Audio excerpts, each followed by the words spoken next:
maybe we should start by explaining who Sephardic Jews are altogether. Well, Sepharad is traditional Hebrew name for Spain. In the book of Prophet Obadiah in the Bible, this particular toponym is mentioned, and traditionally Jews have understood it as if speaking of present-day Spain. So Sephardic Jews would be the Jews who lived for centuries at the Iberian Peninsula, and then in 1492 they were expelled from it. Ever since, they lived in 3 different places, but most of them opted for the Ottoman Empire. So most of them lived in what's presently known as Balkans, in other words, from Vienna to Istanbul. Then some of them lived in the Middle East, but most of the Middle East, together with Balkans, was part of the same empire, part of the Ottoman Empire. And then there is a group which went to to Northern Africa, and there is a group which went to Holland and later to England, and those we would call the Western Sephardim. But basically, being the fact that the biggest numbers of Sephardic Jews went to the Ottoman Empire, and that in the Ottoman Empire they have developed a specifically Sephardic culture, maybe we should concentrate on that particular group. So the question rises, why would anybody even bother? Why would we concentrate on such a tiny and maybe even insignificant group? Minority within a minority. Sephardic Jews today present maybe 5% of the world Jewish population. So what's so specific, or what's so special about Sephardic story that anybody should care, that other Jewish groups should care, that the world should care?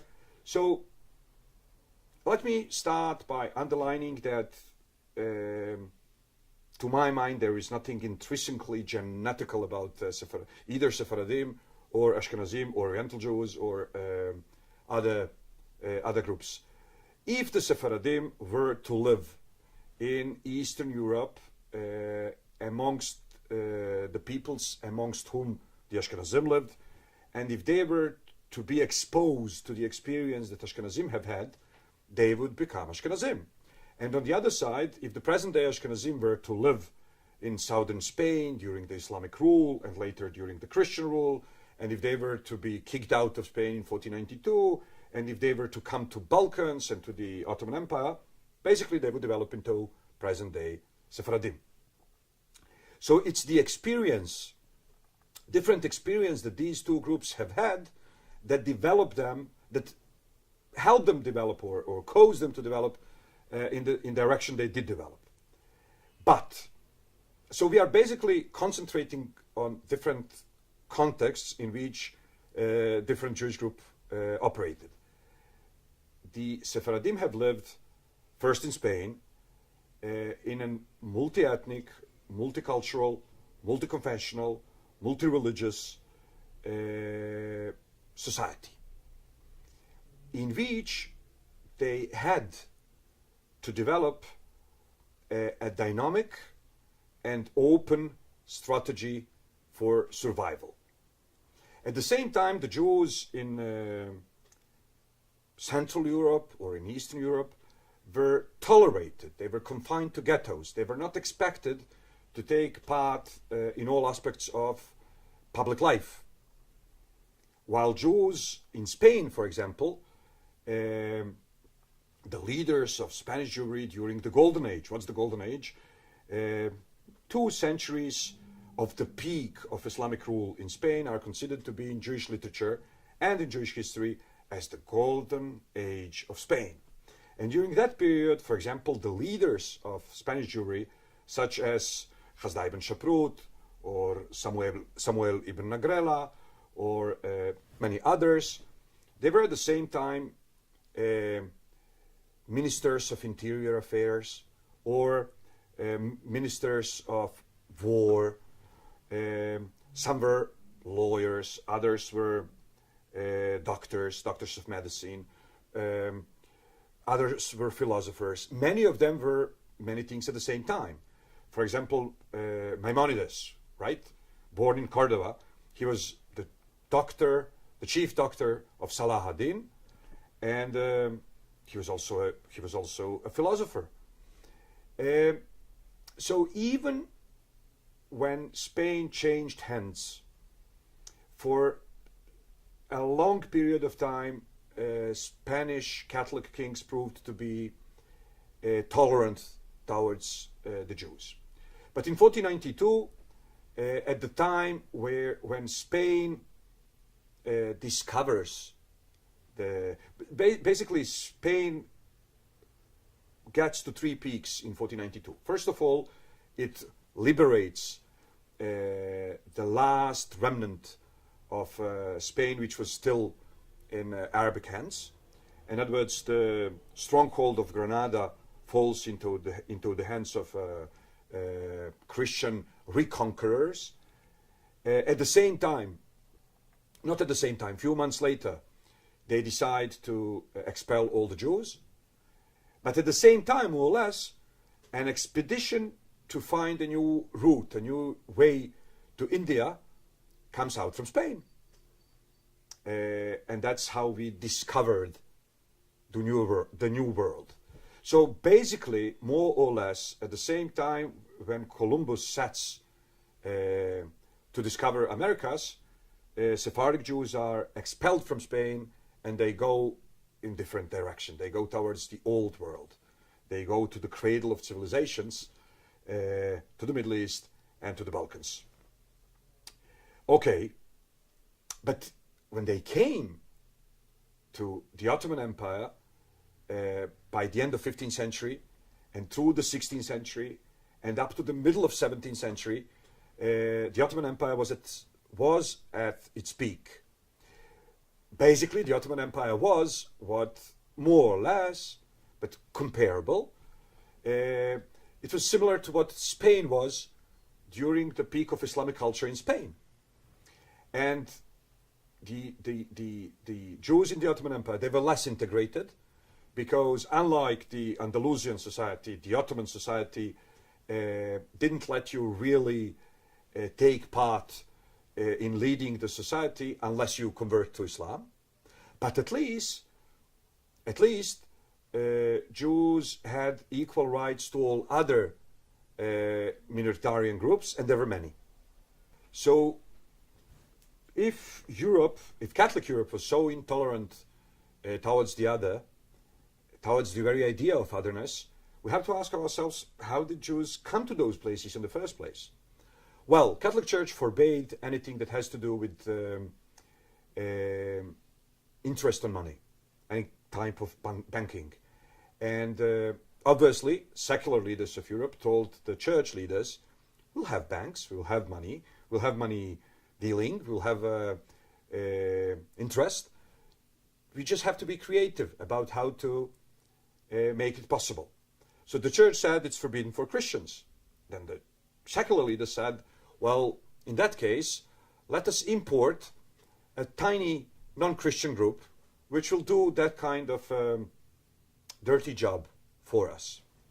Now, I know this is a bit of simplification, but that's more or less why Jews were tolerated. They were doing the dirty job that was forbidden in Christian society. But on the other side, church said, okay, but we will impose on them limitations.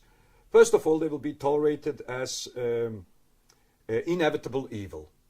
In other words, evil that we have to deal with, that we have to live with.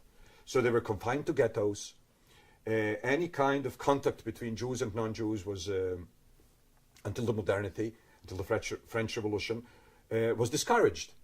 Jews were expected to dress differently, to live apart. Many professions were forbidden for Jews, and consequently, with the liberation, with the emancipation, those Jews came out of those ghettos and they conquered the world. And that's why you have so many Jews from those communities, who won the Nobel Prize in this or in that or in this or in that, because once they were given the fair competition, they were being the fact that they were used to the survival of the fittest in the purest sense of the concept, they were just able to do more. Now, at the same time, the Sephardim lived as one of many communities in a multi-ethnic, multi-confessional society. It would be exaggeration if we would say that Ottoman Empire was tolerant the way we are tolerant today. Obviously, the non-Muslim citizens of the Ottoman Empire were second-class citizens. But at the same time, they were allowed to live in Muslim realm, and there were different Christian groups, and most of them, just like Jews, didn't really differentiate between religion and nation. Why? Because that's part of the Ottoman culture, that's part of the Middle Eastern culture, that's part of the Oriental culture. Ethnic and national and religious are somehow mixed. So Jews in the Ottoman Empire were not confronted with the, biggest question of the Jews in Middle Europe and Western Europe. Whether Judaism is nation or religion, whether you are French of Jewish faith or you are Jews who, for whatever reasons, are temporarily in France. And then these questions really, they were very important in the Ashkenazi community, and they created different groups. The way you answered to those questions defined who you were. And then, in the Ottoman world, whether Judaism is religion? Yes. Whether Judaism is ethnicity? Yes. So why Jews are different? They are not. Being Greek is ethnicity. Being Greek is religion, because Greeks have their own national church. Being Serbian is ethnicity, nationality, and religion. Why? Because they have their own national church. Being Bulgarian is ethnicity, nationality, and religion. So Sephardic Jews were just like anybody else. So they didn't have too many reasons to develop inferiority complex. They didn't have too many reasons to develop an superiority complex. They didn't have to combine the two. They were just plain normal. So if we were to ask ourselves the question why this Sephardic experience is relevant for the West, why it is relevant for Western Europe, for example, why it is relevant for United States of America, for the Jews there, for the non-Jews there, to my mind, the answer is very simple. First of all, Sephardim have lived in a multi-ethnic, multicultural, multi-religious society, so they have developed Jewish ways of surviving in such a society while staying at the same time totally attuned with general society and totally Jewish.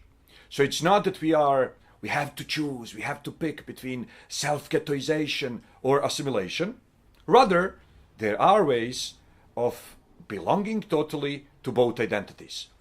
And from that point of view, the Sephardic experience can prove to be very relevant for the world Jewish population, which today lives in totally different situation, in a situation which is much more similar to the Sephardic situation than to the medieval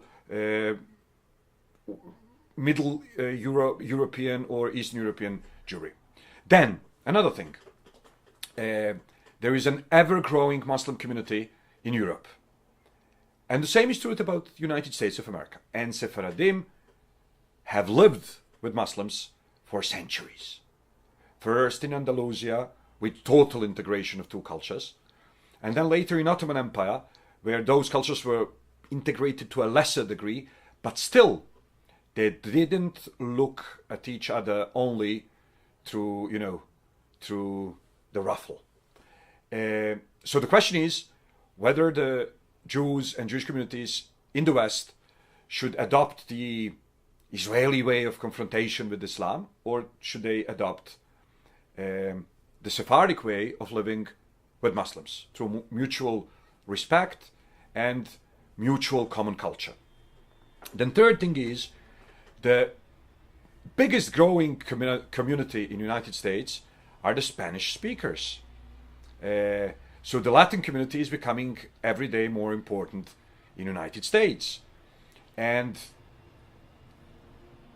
there is a Judeo-Spanish culture, which is Jewish and which is Spanish, and which might prove to be important for the Jews in America when approaching the Latin community and when developing a new Jewish identity in a dynamic and ever-changing American society. So basically, this experience is relevant for the way Jews relate to others.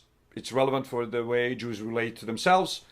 And to my mind, it's also relevant for the way the others relate to the Jews. Thanks.